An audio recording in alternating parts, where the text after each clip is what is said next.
Kender du det?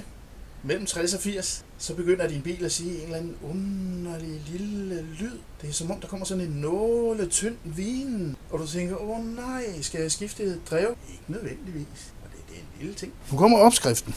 Hejs din bil op. Pæl de venstre baghjul af. Se misæren til det hele, den sidder faktisk lige der. Det er en stelforbindelse, som er lavet i sådan noget flexkabel. Og den kan simpelthen blive så stiv, så den overfører faktisk lyden fra drevet til karossen, som den jo er spændt på her. Og det er jo simpelthen på grund af salt og vand og så videre, ikke?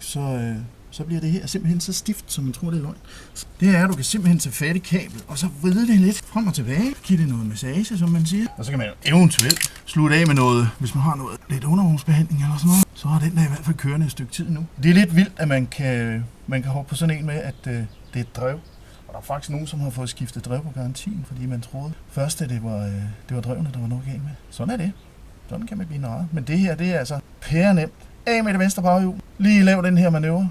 På med venstre baghjul, og så husk nu at spænde baghjulet moment. Okay? Yep. 175 Nm. Det er altså en pæn slet. Hvis man skal sammenligne, så har min kones gamle Aygo hjemme det. Den skal spændes ind med 105. Dem gør jeg selv en tjeneste og spænde på kryds, så er jeg sikker på, at I ikke trækker hjulet skævt eller noget andet. Find den skævt der. Og så kan man lige trække dem efter den sidste gang. Havde det nu været forhjulene, så skal jeg altså have den ned og stå på jorden, fordi der er selvfølgelig en parkeringsbremse, der holder fast i det her hjul, når den hænger deroppe og svæver. Jeps, så er I faktisk klar.